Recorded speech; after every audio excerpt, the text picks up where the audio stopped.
peux y aller. Voilà, bonjour. Chères auditrices, chers auditeurs, bonjour. Nous organisons cette table ronde dans le cadre de la célébration de la Journée internationale du vivre ensemble en paix 2020 à Bordeaux Métropole. Cette table ronde a lieu en vidéoconférence en raison de la crise sanitaire qui sévit actuellement sur toute la planète. Et je profite à cette occasion pour remercier M. Abdallah Ben Kanouche de l'Association des messages pour l'organisation technique. Alors, notre thématique en ce jour de célébration, l'éducation à la paix, comment et avec quels outils. Certes, le contexte sanitaire nous amène inévitablement à prendre conscience que la paix devient vitale pour notre survie. La paix avec soi, avec l'autre et avec l'environnement. Les défis majeurs nous attendent, comme par exemple les 17 objectifs du programme du développement durable, qui arrive à échéance 2030 et qui a fait l'objet aussi d'une table ronde avec uniquement des jeunes. Je vous propose aujourd'hui de vous présenter 5 de nos invités qui nous font l'honneur d'être présents pour justement nous présenter dans leur structure réciproque des méthodes, des expériences, des outils à l'éducation à la paix. Alors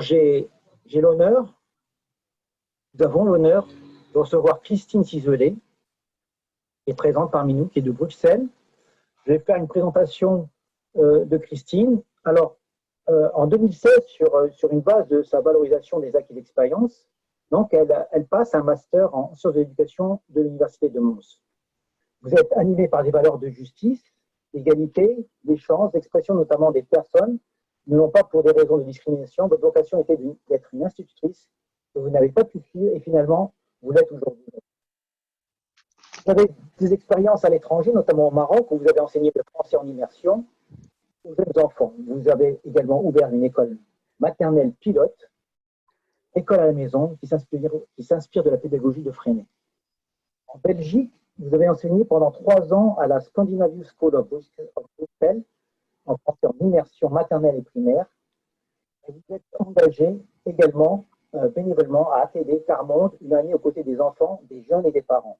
C'est là que les parents vont contribuer justement par leur analyse et leur réflexion à la création de l'ASBL, le maître mot, ASBL Nomade, qui va à la rencontre des familles pour donner l'occasion aux enfants de goûter au livre, au langage symbolique, narratif dès le plus jeune âge. Cette expérience vous amène à être chargé de projet pauvreté à Bâche et chargé de projet UPP, Université populaire de parents, auprès de l'organisme RIP. Vous êtes membre actif de TDA, Thérapie de l'âme, et vous êtes également formatrice agréée au cercle d'éveil aux vertus et aux qualités. Et je vous laisserai le soin tout à l'heure lorsque je prendrai la parole pour présenter votre association. Et nous avons également l'immense honneur de recevoir M. Kudzo Todzi Agboji du Togo. Alors, c'est un monsieur qui est âgé de 34 ans et directeur de l'ONG AVEDEC, qui est l'association des volontaires pour l'éducation, le développement et les sciences culturelles, qui est basé à Keplé, à Adeka, région des Plateaux. Alors, l'ONG AVEDEC Togo est une organisation humanitaire de solidarité internationale qui agit auprès de la population, principalement auprès des jeunes et des écoles. Sa vision est de promouvoir le bien-être de l'humanité à travers les différents projets. Depuis 2018, Doji Akwa est le premier conseiller du réseau international des associations de développement. Il a procédé à cela à l'adhésion d'AVEDEC au collectif GIVEP Bordeaux Métropole en signant la charte de la GIVEP en mars 2019. En 2020, vous êtes fondateur du Conseil supérieur de la société civile du Togo et membre fondateur de la coalition des organisations de la société civile jeune en action de riposte des épidémies au Togo, coalition OSCAR. Vous êtes amené à participer à plusieurs ateliers de formation, efforts nationaux et internationaux. Merci de votre présence. Nous avons l'honneur de recevoir également Maître Miloud Khali. Vous êtes de Senon, donc métropole bordelaise. Vous êtes avocat à la Cour d'appel de Bordeaux, père de 4 enfants. Vous avez, malgré votre temps vous avez pris du temps justement pour pouvoir donner donner du bénévolat. Vous êtes impliqué dans le corps associatif. Vous êtes président de l'association culturelle El-Nour El-Mohammadi à Bordeaux et vous êtes intéressé par tout ce qui peut améliorer la vie, la qualité de vie dans une société. Depuis 2017, vous êtes administrateur bénévole dans une association qui s'occupe de la jeunesse AJHAG et je vous laisserai l'honneur de pouvoir expliquer le pourquoi de cette association et ce que vous faites également à l'intérieur. Nous avons l'immense plaisir de recevoir Marie-Étine.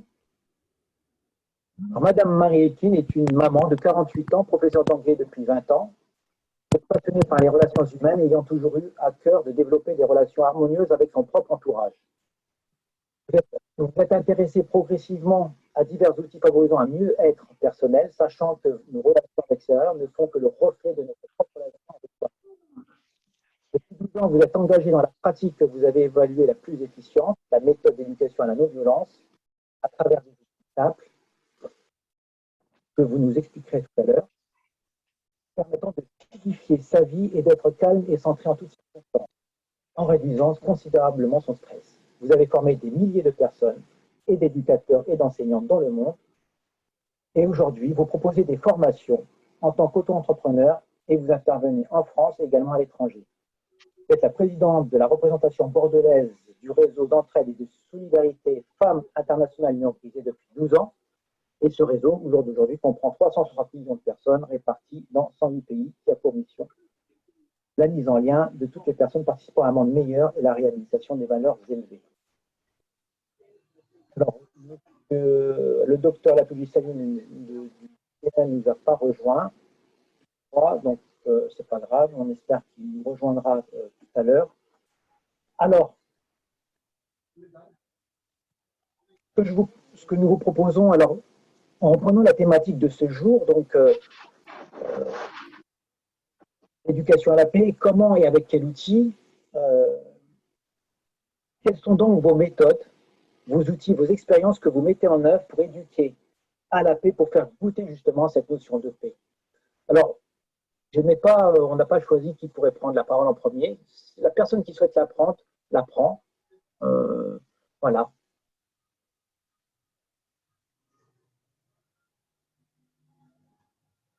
Christine. Allez. D'accord, Rosine. Voilà. Après, on prendra un garçon. Après, Marie. Et on terminera sur un garçon. Voilà. Bon. Tu lui dis, galon quand même. Voilà. J'ai hésité. Bon, voilà, bon, Christine. Voilà, si tu peux nous présenter donc voilà ta présentation, la méthode, les méthodes, les outils que vous utilisez justement au sein de votre organisation qui s'appelle Thérapie de l'âme, que vous pouvez présenter.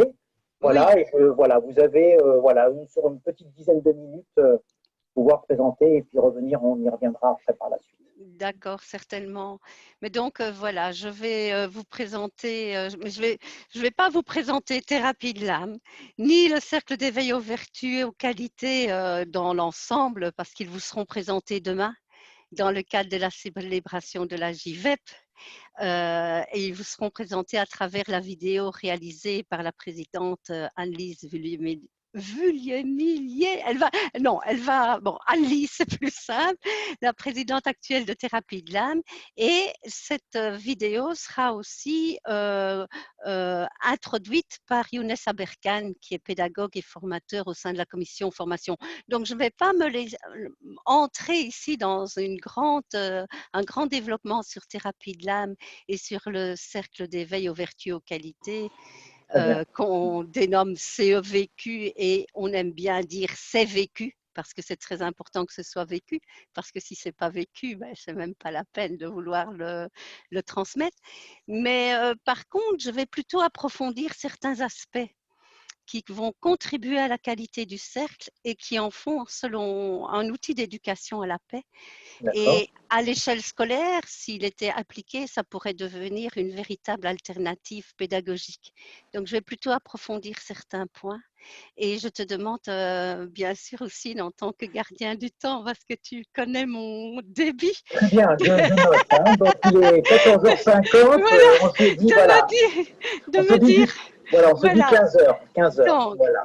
alors, le premier point que je voudrais approfondir, c'est notre intention quand nous entrons dans un cercle. Comment entrons-nous dans le cercle? Parce que le cercle n'est pas juste formel, ce n'est pas qu'un cercle physique. En fait, le cercle, il nous rappelle l'unité de la famille humaine. Il nous ramène à l'unité. Une unité qui présente un double visage. Parce qu'en tant qu'humain, nous sommes un, c'est notre humanité, elle est une. Et en tant qu'individu, nous sommes tous différents. Alors là, ça m'amène à cette fameuse phrase « passer du jeu au nous ». Et c'est très important pour moi de dire que passer du jeu au nous ne veut pas dire d'exclure le jeu. Le cercle amène les participants à passer du jeu égotique au soi, non égoïste, et à mettre leurs compétences et leurs qualités au service du nous, leur connaissance, enfin tout ce qu'ils ont en soi. Donc le jeu est bien présent. Il peut être présent dans un premier aspect sur une forme égotique et à ce moment-là, il y a un travail qui va se faire sur ce jeu. Mais avec les autres, peu à peu, le véritable jeu, c'est-à-dire le soi, va se révéler à travers l'autre et va à ce moment-là permettre que nous mettions nos compétences, nos connaissances au service du nous. Alors, si j'entre donc dans cette intention de rejoindre le cercle de l'unité dans ce double aspect, unité de l'humanité et spécificité de chacun, y compris la mienne, à ce moment-là, l'énergie peut circuler et nous relier les uns aux autres. Quand j'entre dans le cercle, je suis dans l'appétence d'apprendre quelque chose de l'autre, de l'apprendre par l'autre et avec l'autre, parce que nous avons besoin du miroir de l'autre.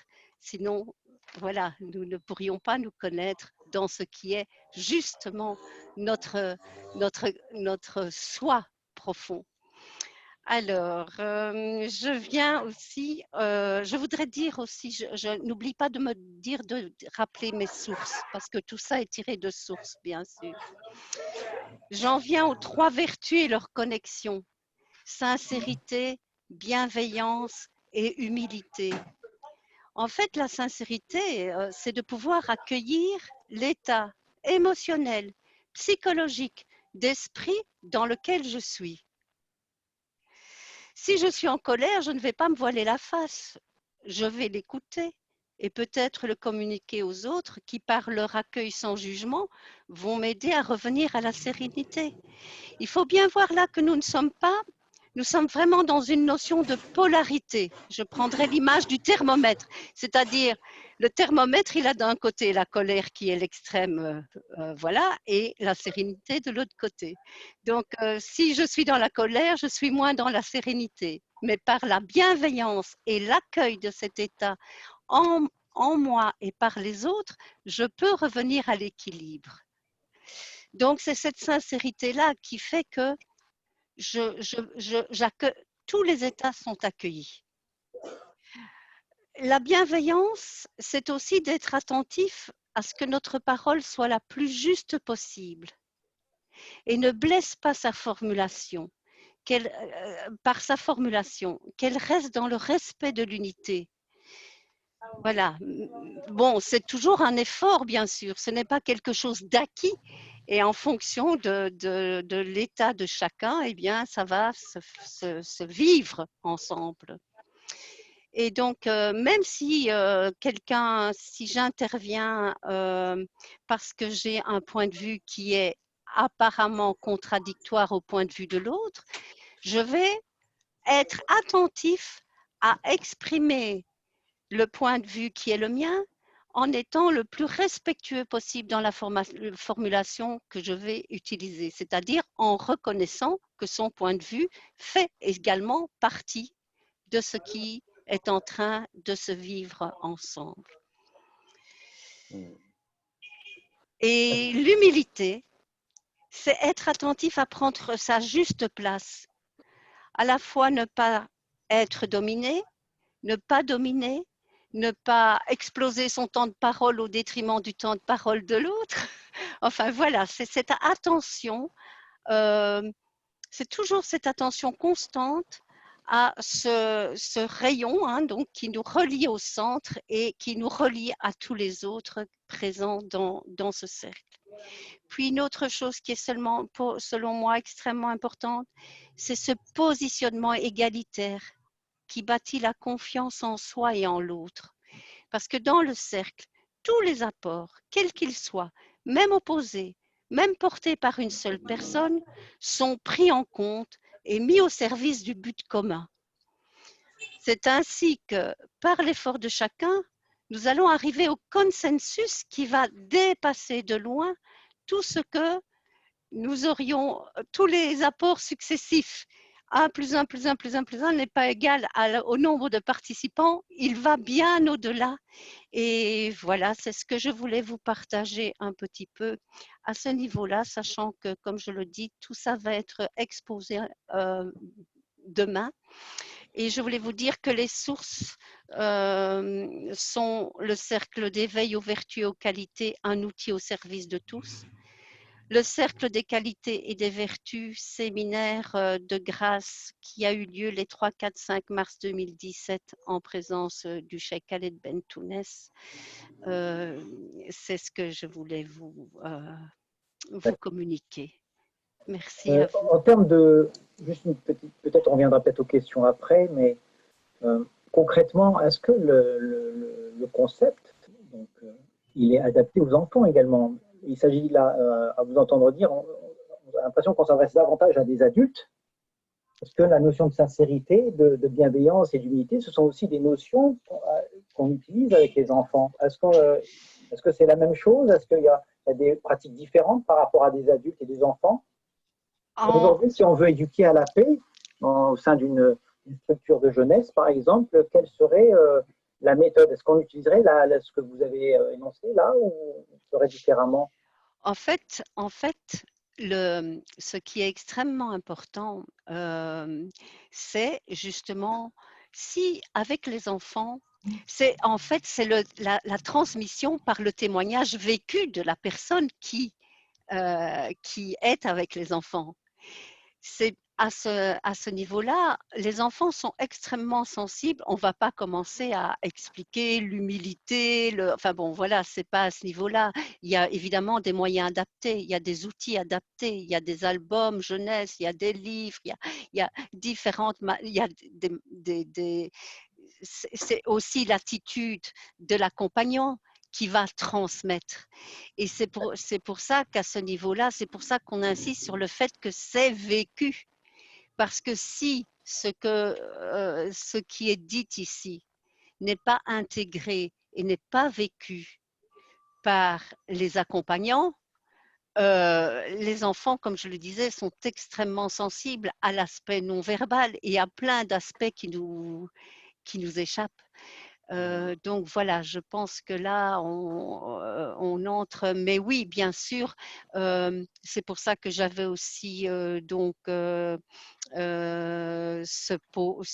pôle enfant qui a été une première forme d'inauguration de ce fonctionnement en cercle avec les enfants de différents âges et où voilà, sont exposées un peu les manières d'être et de faire.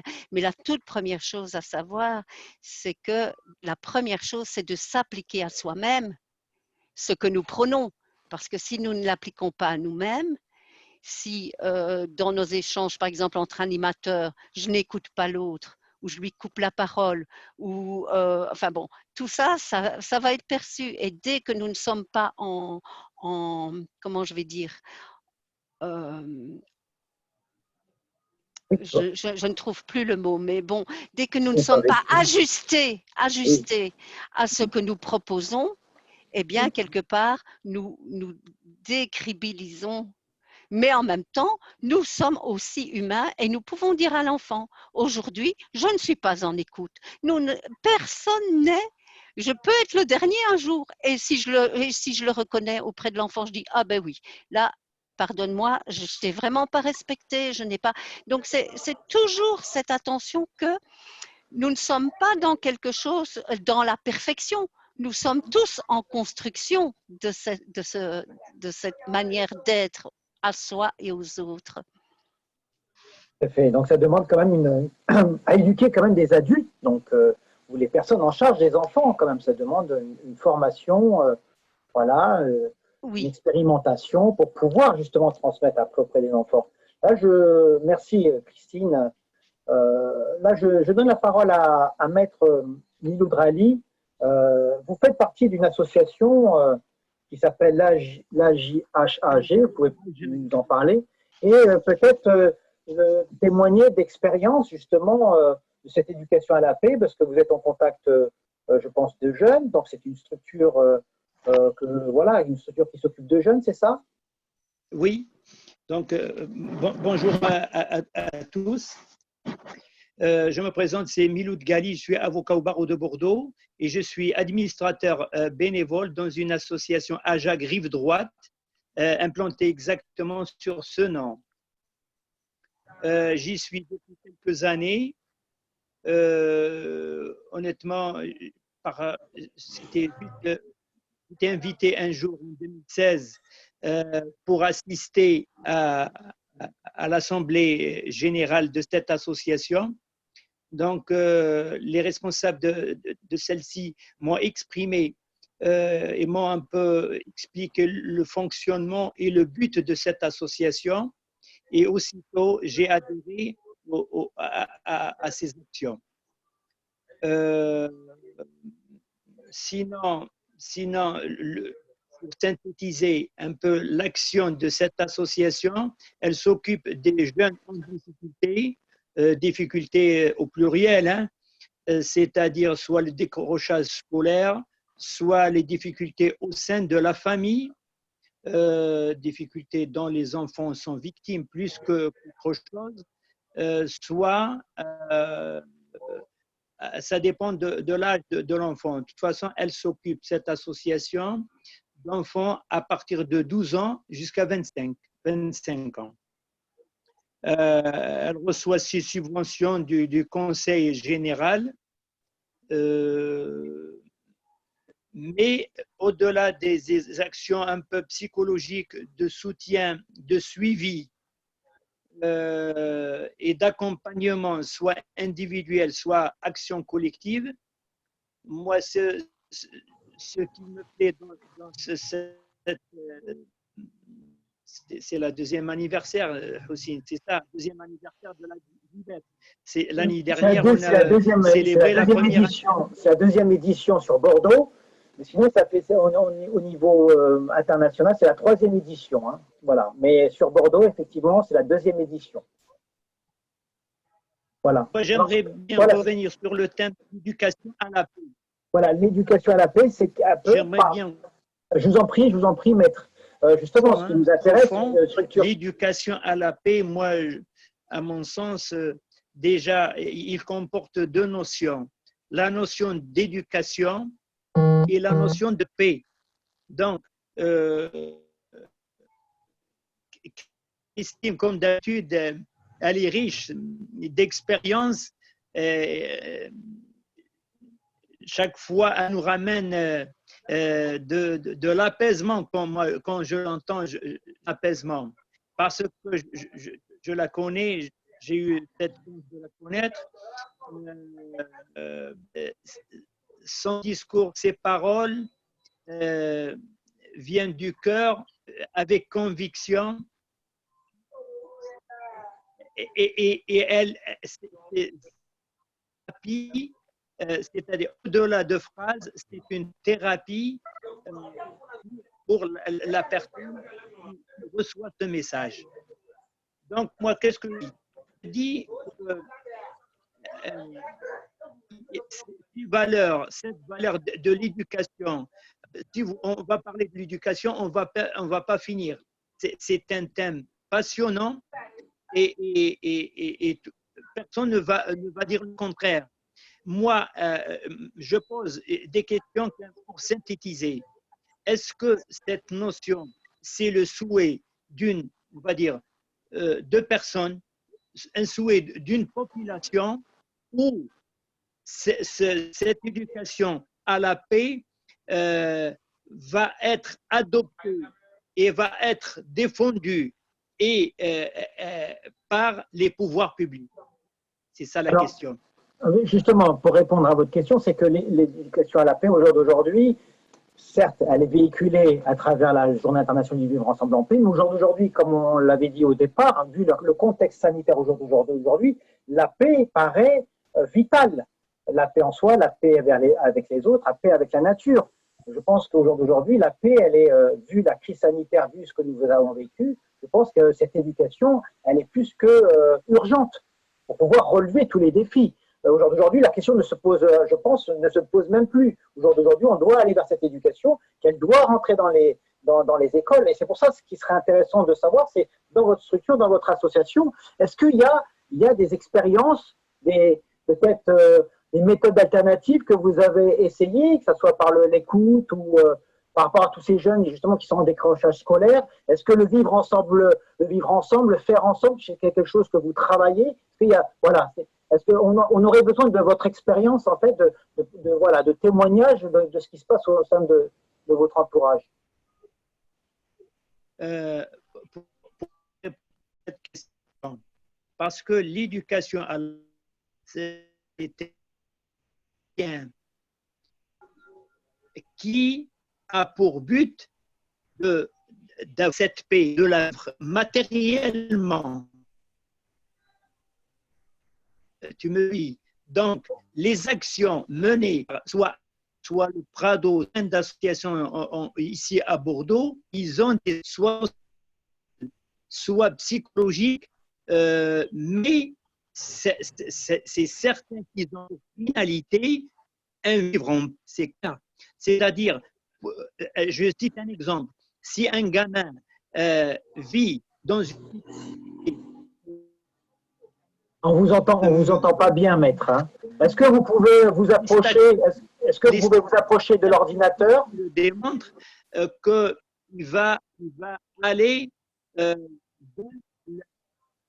commettre des actions ici répressives. Donc, si l'accompagnement d'Ajag, quelquefois, il prend un accompagnement de 6, 12 à 18 mois du gamin, soit individuellement, je répète, soit d'une action collective pour un groupe de jeunes. La finalité, bien évidemment, c'est de vivre ensemble pour éviter une société qui commet des infractions, diminuer l'infraction et non pas la supprimer, parce qu'on ne peut pas, c'est de l'ordre du virtuel de dire on va vivre dans une société dont l'infraction elle est 0%. Mais toutes les actions menées par différentes associations ou même par les pouvoirs publics, ils ont pour but de minimiser, de diminuer l'infraction en général, c'est-à-dire le délit ou commettre des incivilités d'une manière globale. Très bien. Est-ce que vous avez une action justement, parce que je pensais à tous ces jeunes, mais aussi les jeunes qui sont peut-être les jeunes mineurs, qui sont, est-ce que vous traitez des jeunes, on va dire des cas difficiles, des jeunes qui sont vraiment en décrochage, non seulement scolaire, mais qui sont dans des lits, on va dire, de l'accompagnement, plus peut-être des jeunes qui sont plus suivis par des éducateurs? Est-ce que vous êtes en contact aussi de ces jeunes qui travaillent justement, qui vivent cette marginalisation par rapport à la société? Je reprends, moi je suis éducateur, je ne suis pas éducateur, je suis administrateur bénévole. Ça, c'est la mission. Les éducateurs spécialisés sont bien placés pour répondre à cette question. Mais j'ai un aperçu, étant donné que je suis membre de cette association, on délibère pour les différentes actions à mener sur toute l'année. Donc, et en termes d'activité, qu'est-ce qui est proposé en termes d'action? Enfin, il ne nous reste plus beaucoup de temps, mais juste une petite minute. Comment vous faites le suivi? Comment les gens, les personnes, donc les acteurs de cette association, comment agissent directement par rapport aux jeunes? Est-ce que c'est de l'écoute? Est-ce qu'il y a des séjours qui sont organisés? Quel type d'accompagnement vous offrez? Quels sont les types d'accompagnement qui existent au sein de cette structure? Il y a un ensemble d'actions menées par cette association. Par elle, donc, il y a par cas, on a affaire à un jeune et aussi, ça dépend de la difficulté dans laquelle il vit ce gamin, soit difficulté psychologique, soit difficulté de décrochage scolaire, soit difficulté parentale, soit difficulté avec difficulté pour tout simplement chercher un travail. Il a 18 ans, puisque l'association s'occupe, je répète, d'une tranche d'âge de 12 ans à 25 ans. Donc, c'est-à-dire cette association, c'est un intermédiaire. Elle fait aussi l'intermédiaire entre le jeune qui, quelquefois, a des difficultés pour pouvoir s'exprimer ou pouvoir chercher tout simplement un travail, et les différents services avec la mairie, avec le département, avec la mission locale, avec Pôle emploi. Très bien. Merci, maître. Je reviendrai vers vous tout à l'heure. Je donne la parole à Marie-Akin, justement, pour nous parler des méthodes qui sont employées au niveau de Femmes internationales murs brisés, en termes d'éducation à la paix notamment. Oui, donc bonjour à tous. Donc, en fait, donc j'enseigne l'anglais depuis 20 ans. À côté de ça, je suis formatrice, donc je forme toutes les personnes qui travaillent avec les enfants principalement à cette méthode d'éducation à la non-violence. Et donc, cette méthode d'éducation à la non-violence, enfin déjà, quand on parle de non-violence, on parle de la non-violence au sens large. C'est-à-dire que la non-violence, c'est bien sûr ne pas blesser l'autre physiquement, mais c'est aussi ne pas le blesser dans les mots, dans les actes et même dans les pensées pour les apôtres de la non-violence. Donc forcément, pour arriver à ne plus du tout réagir par la violence face à la violence, ça demande, j'ai envie de dire, une certaine sagesse, pour ne pas dire une sagesse certaine. Et c'est pour ça que vraiment les valeurs élevées sont au cœur de cet enseignement. Et donc la particularité de cet enseignement, c'est que c'est une méthode, une discipline qui est corporelle. Parce qu'on part du principe que l'être humain est un tout et qu'on ne peut pas dissocier le physique du mental de l'émotionnel. Par exemple, si je sais pas, un enfant prend un coup par un copain dans la cour, on va pas pouvoir lui dire à la rentrée enfin moi dans ma classe, quand il va rentrer, je vais pas pouvoir lui dire écoute, t'es gentil, mais tu laisses ça de côté. Maintenant, vraiment, tu te concentres sur mon cours d'anglais, quoi. Donc forcément, si je prends un coup physiquement, je vais avoir une répercussion au niveau du mental et au niveau de l'émotionnel, c'est logique. Donc en fait, cette méthode, elle est corporelle parce qu'on pense qu'en agissant sur le physique, on va forcément avoir une répercussion sur les autres domaines que sont l'émotionnel et le mental. Et ça marche vraiment bien. Donc c'est quelque chose que j'enseigne depuis 12 ans. J'ai formé, oui, près d'un millier de personnes, je pense.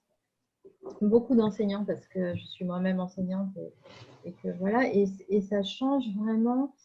C'est-à-dire que, en fait, comment dire, dans notre système scolaire, on a tendance, enfin, l'attention des enfants est toujours dirigée vers l'extérieur. Elle est dirigée vers le tableau, vers la maîtresse, vers les écrans, beaucoup, voilà.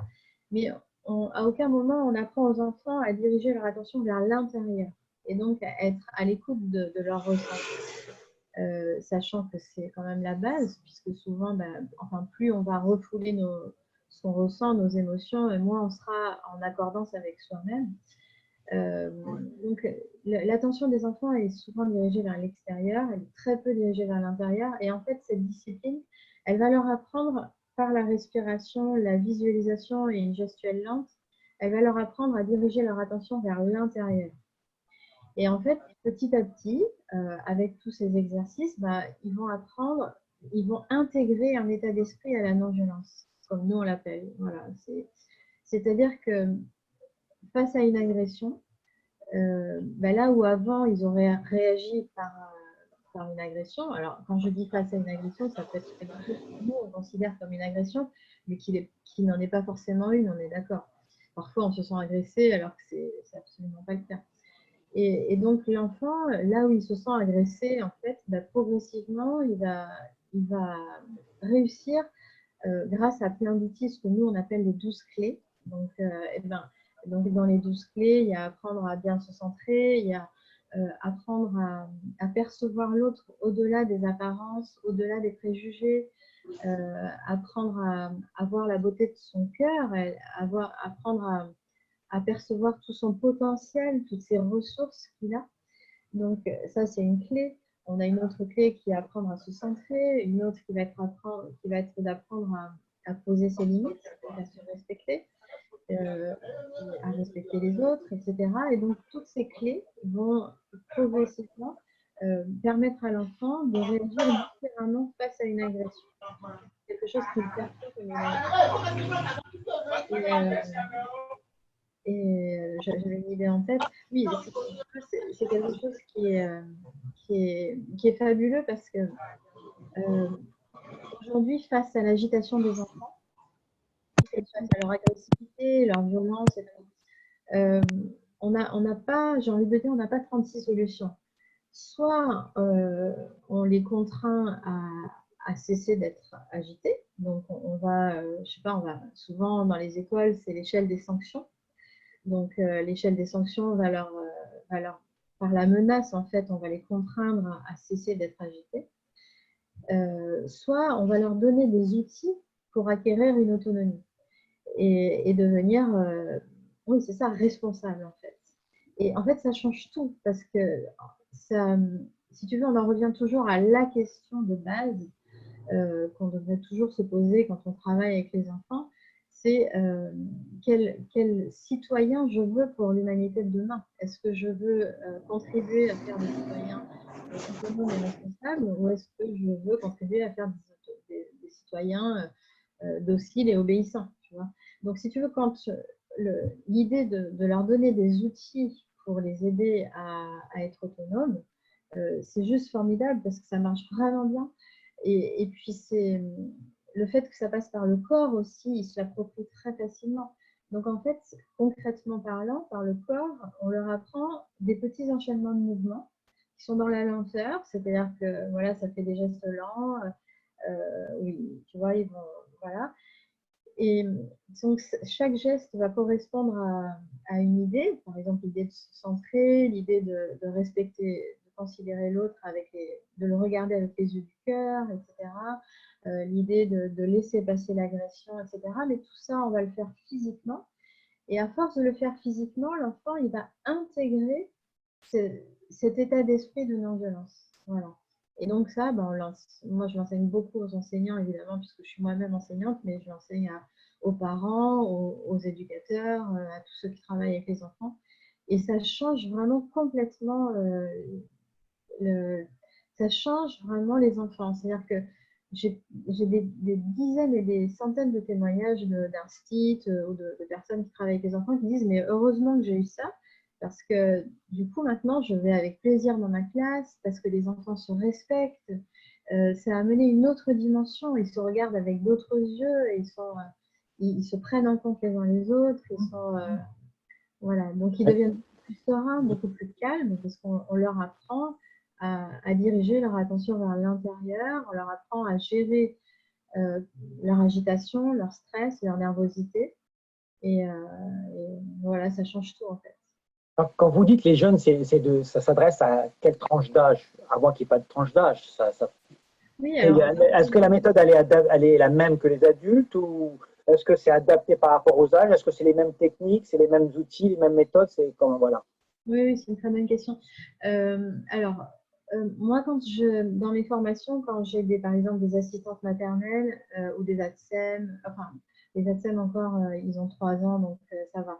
Mais quand j'ai des auxiliaires de puériculture ou des assistantes maternelles, je leur dis qu'elles ne vont pas pouvoir transmettre énormément de choses aux enfants directement, mais qu'elles vont acquérir des choses qui vont tout changer parce que les enfants sont des éponges et que si elles sont beaucoup plus sereines et beaucoup plus en adéquation avec ce qu'elles sont profondément, les enfants vont pouvoir se ressourcer à leur contact. Donc là, c'est pour les adultes que je forme. Mais à partir de 3-4 ans, il y a déjà plein de petits outils qu'on peut transmettre aux enfants. Après, l'âge idéal, j'ai envie de dire, c'est entre 5 et 11-12 ans, enfin, et même dans l'adolescence, on va pouvoir leur... La seule chose qui va différer, ça va être le vocabulaire qu'on va utiliser. Par exemple, je ne sais pas si je leur fais faire une petite visualisation et que je leur dis, bah, vous allez mettre votre conscience dans telle et telle partie du corps, un tout petit enfant, ça va être difficile. Donc, je vais lui dire, imagine une petite coccinelle qui monte sur ton petit pied. Enfin, voilà. Donc, je vais adapter sans arrêt mon vocabulaire. Quand on va faire, par exemple, la gestuelle de la fleur, tu vois, qui est ce geste-là, si j'ai des petits caïds en CM2 et que je leur dis, bon, alors maintenant, vous allez faire la fleur, tu vois, ils risquent de mal le vivre. Donc, je ne vais pas leur dire, vous allez faire la fleur. Je vais leur dire, bon, alors, si vous voulez devenir des Jedi, enfin, tu vois, je vais adapter mon vocabulaire. Mais sinon, l'enseignement reste le même. Tu vois, c'est juste une adaptation de vocabulaire. Très bien. Ben, on aura l'occasion de voir vos méthodes justement à travers la célébration, parce que tout est. On a une magnifique vidéo hein, donc, que vous nous avez proposée, donc il sera publié donc, dans ce jour du 16 mai, lors de la célébration que nous vivons de la Journée internationale du vivre ensemble en paix. Donc on aura l'occasion, et tout l'intérêt aussi de cette rencontre, c'est de pouvoir vous mettre en lien aussi, de pouvoir partager aussi vos expériences hein, et éventuellement vos méthodes, vos outils. Voilà, je salue le docteur Saliou qui nous a rejoint entre-temps. Voilà. Peut-être, je crois que les micros ne sont pas actionnés. Kudzo et puis Saliou, je crois que vos micros ne sont pas. Ah, voilà. Alors, j'ai l'immense plaisir de recevoir Kudzo. Kudzo, cela fait déjà une année qu'on se connaît, qui est membre signataire du collectif JVEP Bordeaux et Métropole, mais au jour d'aujourd'hui, qui a un collectif au niveau du Togo. Donc, justement, par rapport à cette association qui est une ONG, ce qui serait très intéressant pour nous, c'est de savoir un petit peu comment vous travaillez avec les jeunes là-bas, parce qu'on vous voit à travers des petites vidéos, des photos, on est en lien, et on serait vraiment content d'apprendre, de voir un petit peu ce qui se fait là-bas au sein de votre structure. Ok, merci. Tout d'abord, je remercie tout le monde pour cette nouvelle édition de GVEP. Ici au Togo, je suis le président de l'ONG AVEDEC depuis un moment et au sein de l'ONG AVEDEC, nous travaillons spécialement sur 2 couches, c'est-à-dire les enfants et les jeunes. Alors, nous savons tous que quand on parle de la paix, de l'éducation, de la paix, alors l'éducation est au centre de tout. Et si nous parlons de la paix, donc nous avions pris sur nous que l'éducation, en fait, l'éducation doit marcher avec la paix, puisque qui dit la paix, et donc dit l'éducation. Parce que si on n'apprend pas, on ne peut pas être au parfum des informations concernant ce qui est la paix, les différentes mesures, les attitudes à prendre pour donc, consolider cette paix. Donc, au sein de l'ONG AVEDEC, nous travaillons avec les jeunes et dans ce cadre-là, nous faisons des missions de stage et des missions de sensibilisation. Alors, des missions de stage où les jeunes se rassemblent alors autour d'un même projet et donc qui vont essayer de réfléchir ensemble où chacun essaie d'amener son point de vue sur le projet, sur comment ça va se faire. Et donc là, nous avions compris que dans ce genre d'activité, Nous avons compris que si nous nous rassemblons autour d'un seul projet ou d'un seul objectif, ça veut dire que le vivre ensemble est là. Maintenant, le faire ensemble veut dire que chacun fait face au même projet et que chacun vise le même objectif. Donc, ça veut dire que en même temps qu'on vit ensemble, on fait des choses ensemble. Et donc, autour de tout ça, ces deux aspects, je crois que la paix ne va pas tarder à y être. Alors, donc, pour ce fait, nous organisons toujours des missions de stage et camps chantier où tout le temps nous appelons à tous les jeunes, même ceux qui sont pas vieux, ceux qui peuvent se déplacer, de venir aussi assister à des camps, à des missions de camps chantier et des missions de stage. Ça peut être des missions de stage avec des étudiants qui viennent se perfectionner. Et dans ce genre d'activité de perfectionnement, ils vont apprendre et ils vont donner. Et donc, ça, c'est l'échange qui se passe là-bas, à ce côté.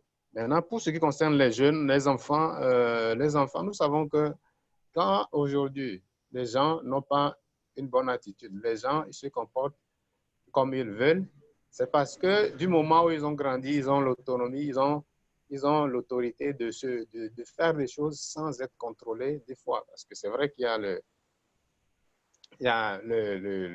droit, il y a la loi qui pénalise les gens, mais des fois, les gens, ils ne prennent pas trop en compte. Et donc, nous avons compris que les enfants sont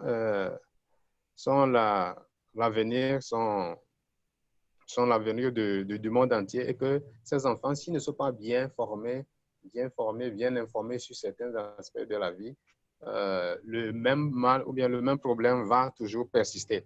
Et donc, c'est ce qui fait que nous tenons toujours à travailler avec les enfants les tout petits en les amenant à apprendre à vivre ensemble et à faire des choses ensemble. C'est-à-dire que nous faisons des animations où chaque enfant participe et chaque enfant a le droit de proposer aussi des animations, des thèmes à réaliser. Donc, je crois que c'est dans ce cadre. Alors, pour les petits projets que nous faisons avec les enfants, nous faisons des projets éducatifs, c'est-à-dire nous faisons des cours de mission, cours de rattrapage avec les enfants, de remise à niveau pour certains enfants qui n'arrivent pas à maîtriser bien les cours à l'école. Donc, nous faisons ça pendant les vacances et au cours de l'année aussi, bien sûr, pour des jours fériés ou des jours, certains après-midi qui sont libres pour ces enfants.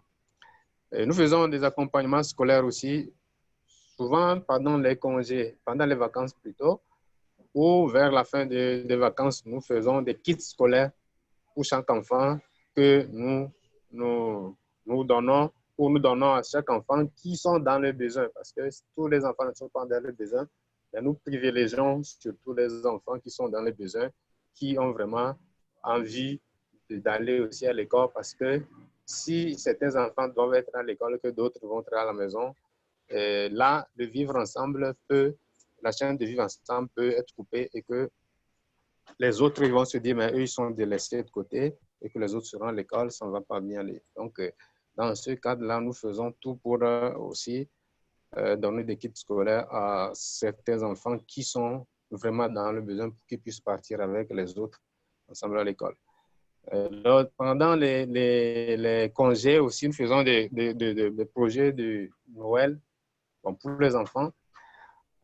C'est toujours dans l'idée de les rassembler et de les faire connaître, le vivre et tous les contours et les aspects de la vie, de bonnes attitudes, de bons comportements à adopter. Et dans ce cadre aussi, nous donnons des kits alimentaires et des petits cadeaux à ces enfants qui repartent avec ces choses. Alors, autre chose, c'est que nous faisons plein de sensibilisation autour des plus âgés ou des jeunes du village, dans des villages où nous sensibilisons spécialement sur l'éducation sanitaire. Bon, étant donné que nous sommes dans l'éducation, quand on parle de la santé, il y a aussi l'éducation dedans. Donc, c'est ce que nous avions compris et que nous faisons aussi des actions qui ont un peu lien avec d'autres domaines, c'est-à-dire le domaine d'éducation, de la santé. Nous ne faisons pas, nous n'avons pas les techniciens de labo ou des infirmiers, des médecins, mais nous faisons des sensibilisations parce que nous avons les documents de sensibilisation où nous allons vers la population pour les sensibiliser afin d'être épargnés des maladies, et ainsi de suite. Alors, pour ce qui concerne l'environnement, oui. Oui, ce que je trouve aussi intéressant au niveau de la VEDEC, c'est que la VEDEC, c'est aussi c'est un haut lieu de rencontre et de fraternité parce que, en fait, vous recevez des jeunes du monde entier qui viennent participer à vos chantiers, ce qui permet à tout le monde d'apprendre les uns avec les autres et de découvrir des méthodes, des techniques. Et je pense que c'est quelque chose qui est quand même capital. Vous impulsez une synergie, on va dire, internationale au sein de la VEDEC qui permet aussi bien aux jeunes qu'aux adultes et à ceux qui viennent de pouvoir profiter de tout cet héritage-là. Voilà, exactement. C'est à cet aspect-là que nous voyons que nos actions ne seront pas à la marge de l'idée de JVEP. Parce que si nous pouvons rassembler les jeunes du monde entier, qui peuvent venir de part et d'autre du monde entier, pour faire des missions ensemble et échanger, faire des actions ensemble et repartir dans de bonnes ambiances, je crois que ça c'est directement lié aux objectifs que vise la JVEP. Donc, c'est ça plutôt, voilà, des actions comme ça qui nous ont vraiment fait rapprocher de JVEP. Oui. Est-ce qu'on pourrait dire que la VEDEC, sa méthode serait en fait, c'est une méthode qui en fait, qui s'inspire de la synergie, on va dire, une certaine synergie internationale. Voilà, son inspiration, c'est la synergie internationale qui donne des méthodes, des outils qui sont adaptés en fonction du contexte, en fonction de l'âge, en fonction. Est-ce qu'on peut dire ça? Oui, pourquoi pas? Parce que déjà nous n'avons pas de différence parmi les gens qui arrivent. Tous ceux qui veulent arriver, ils viennent. Maintenant, ce que nous faisons, c'est que nous essayons de ramener. C'est vrai que des fois, c'est des gens qui ont d'autres éducations, mais quand ils arrivent, nous essayons de vraiment mettre tout dans les mêmes conditions et dans les mêmes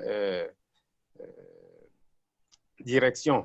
Ce qui fait que même si la personne a d'autres éducations et que nous voulons vraiment faire quelque chose à un et faire des choses ensemble sans mettre la différence ou sans dire que tel est comme ça ou l'autre. Donc, ça fait que, voilà, on peut dire ça. Merci en tout cas, merci Kudzo pour ce témoignage très intéressant qui complète vraiment tout ce qu'on a entendu avant avec Maître, avec Christine et Marie. Donc là, je vais donner la parole au docteur Saliou, voilà, qui est un habitué aussi de la JVEP de Bordeaux, qui nous fait l'honneur d'être là avec nous. Voilà, vous arrivez à l'éducation à la paix, comment et avec quel outil. Voilà, je vous laisse la parole, docteur. Voilà, et merci d'être là. Sachant que il nous reste plus beaucoup de temps, on va dire, il faudrait qu'on clôture d'ici 10 minutes au maximum. Voilà. D'accord, merci. J'espère que vous m'entendez. Ah oui. Oui, oui. Mais Ok, merci. Donc, bonjour à tous, chers amis.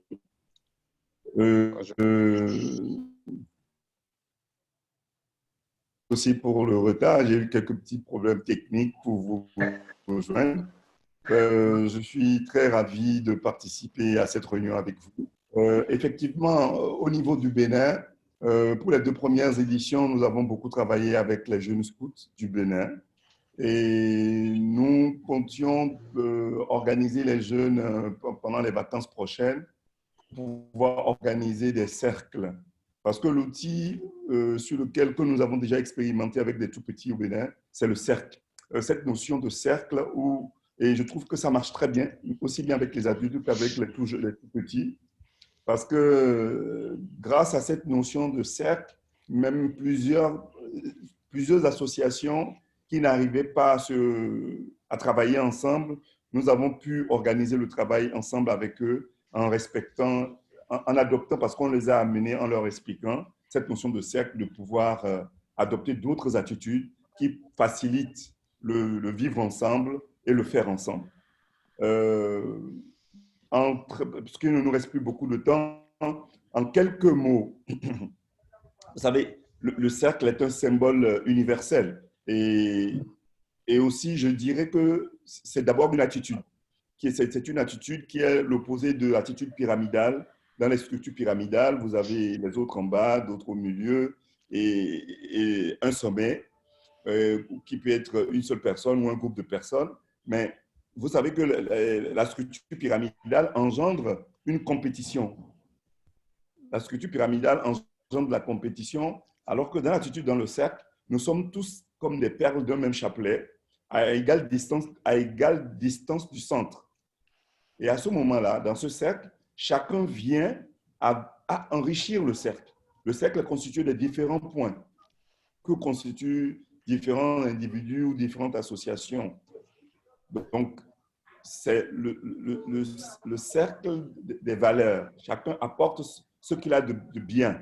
Et l'apport de chacun, je vais dire, diminue ce que j'appellerais l'insuffisance de chacun.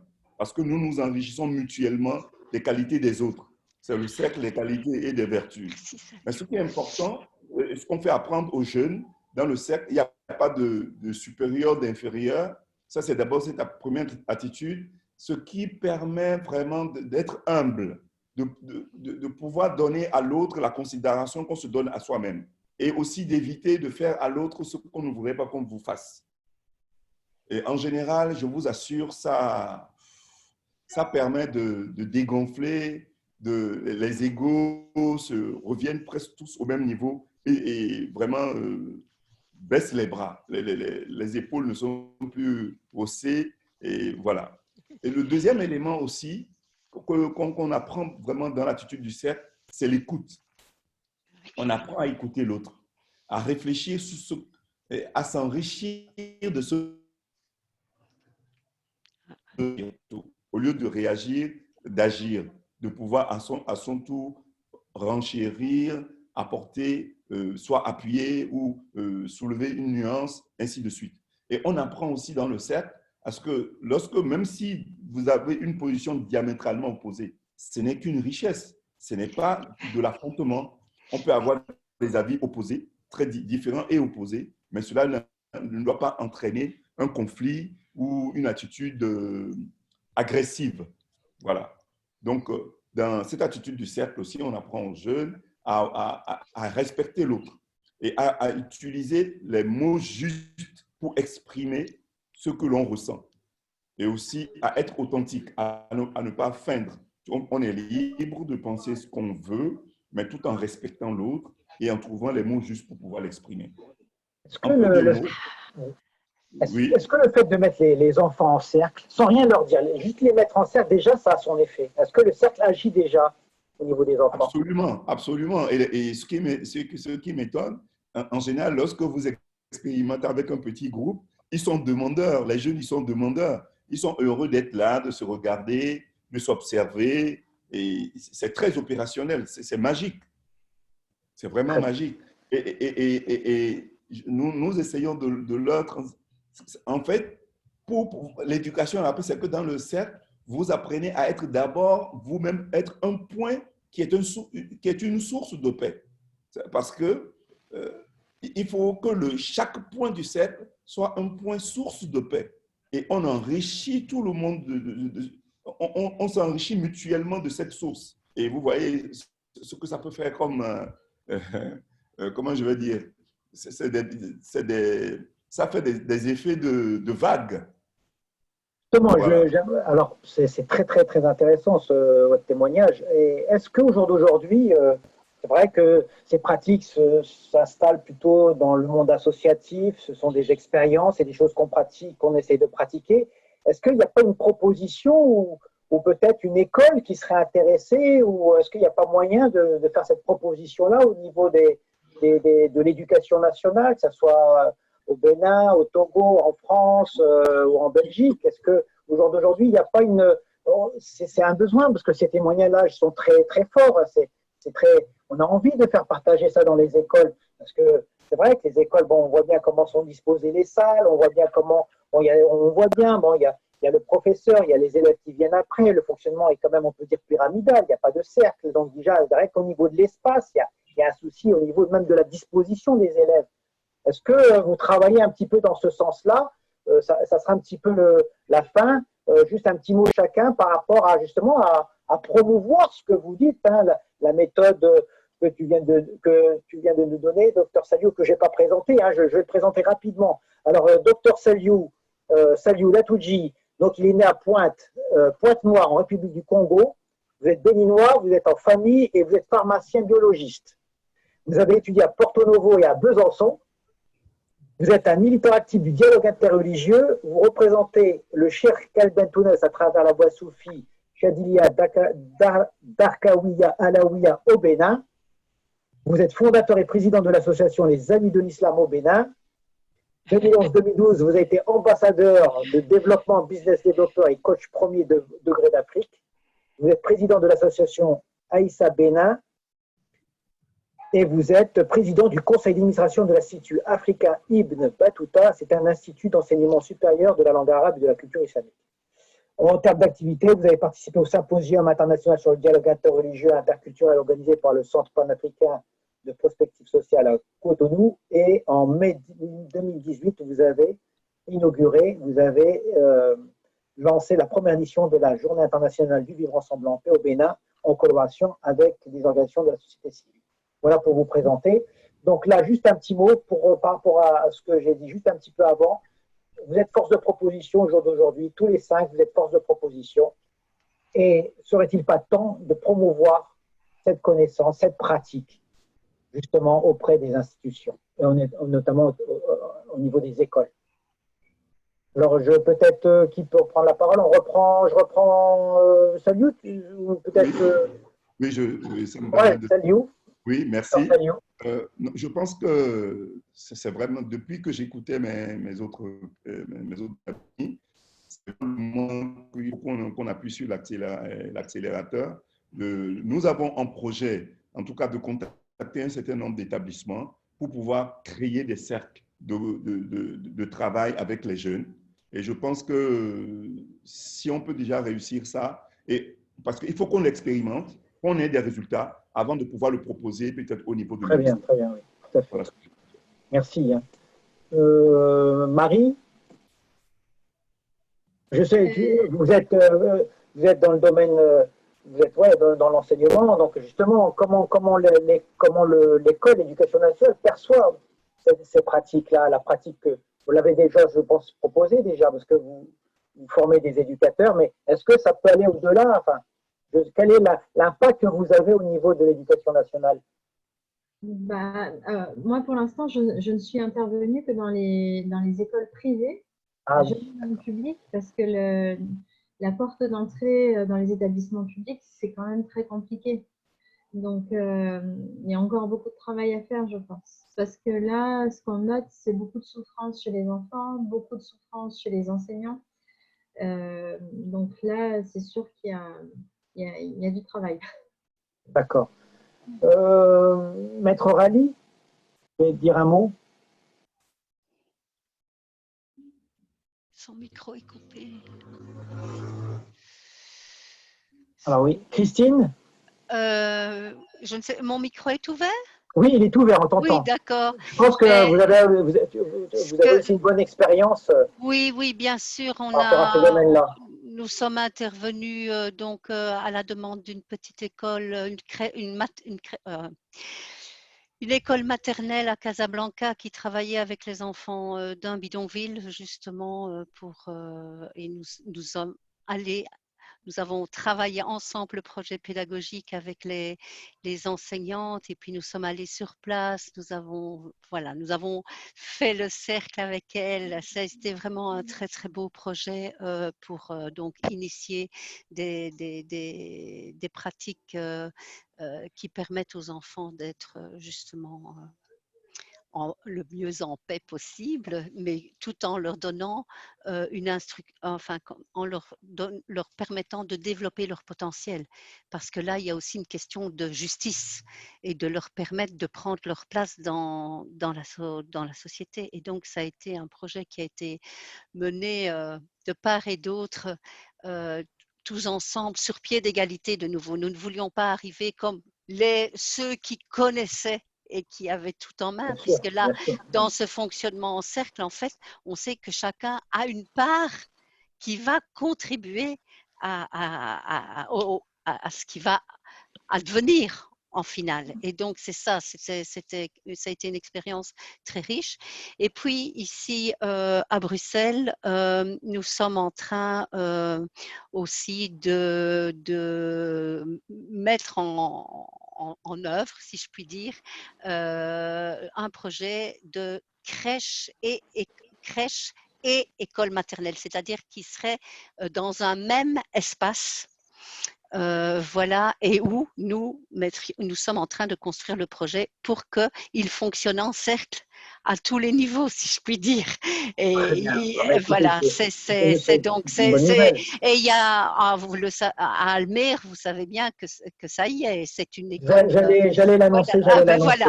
Donc ça se met, ça vient. Voilà, Kudzo, au niveau de l'éducation nationale, je sais que vous intervenez au niveau de l'éducation nationale, mais est-ce que vous êtes sollicité? Est-ce que les écoles vous appellent? Est-ce que les professionnels de l'enseignement vous sollicitent justement? Oui, au fait, nous travaillons spécialement avec certaines écoles privées, écoles primaires.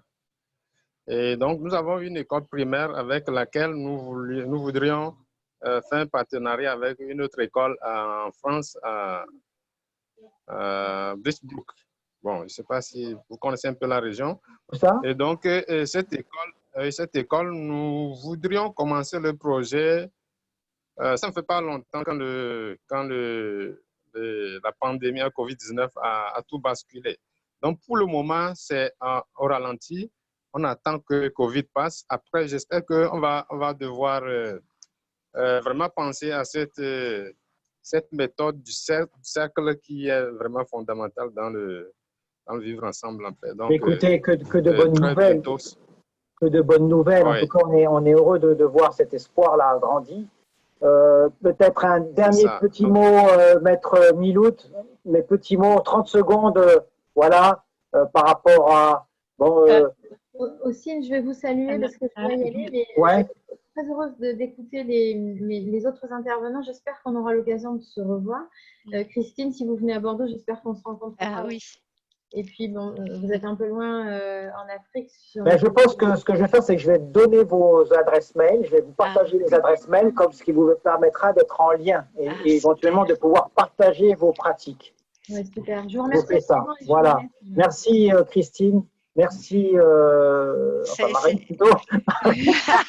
Voilà, Marie-Christine. Voilà, désolé, on est en période de confinement. Je comprends. Voilà, merci Marie, on te libère pour ta réunion que tu as bientôt, bientôt. Voilà, écoute, merci de ton intervention, tu nous as honoré de ta présence. En tout cas, on te visionne cette journée-là, ce jour du 16 mai 2020. Donc, on te voit, il suffit d'aller vous tapez agenda JVEP 2020 et vous avez toutes les manifestations qui se dérouleront sur Bordeaux Métropole. Tout se fait à travers des vidéos. Donc, vous pouvez vous y rendre et vous avez l'explicatif, la méthode promue par Marie-Elkine, comme celle de Christine, comme celle qui rejoint aussi la méthode de Christine, et Kudzo qui est dans la synergie, on va dire la synergie internationale, qui est un peu la vision concrète de la JVEP à travers cette émulation par la diversité. Voilà, je donne la parole à Maître Miloudrali, juste 30 secondes par rapport à… Voilà. C'est juste pour saluer le frère Salio qui nous a rejoints. Salam alaikum. Wa alaykoum salam wa rahmatullah wa barakatuh. Deux points, donc il faut répandre cette éducation, il faut la répandre le maximum possible ici en France. Parce que honnêtement, il y a un effort des responsables de la JVEP pour qu'elle soit le plus aux proximités et perçue par la société française et non pas que par la jeunesse française. Très bien. En tout cas, on arrive à la fin de notre table ronde. En tout cas, en mon nom et au nom de toute l'équipe de la JVEP, un grand merci. C'était extrêmement riche, j'ai adoré personnellement. En tout cas, merci et en tout cas, vous donnez la possibilité, vous donnez de l'espoir et vous allez être, l'intérêt c'est que vous allez pouvoir être vu à travers de nombreux pays et les contacts seront donnés pour vous mettre justement en lien et pouvoir partager à travers cette synergie. Voilà, merci à vous. Très bonne journée, très bonne célébration en tout cas. À vous, dans vos familles, vos voisins, dans vos contrées, et pour la planète tout entière. Merci à vous. Au revoir. Merci infiniment à tous. Merci pour cette belle rencontre. Merci, encore merci pour la technique. Merci pour Atala aussi.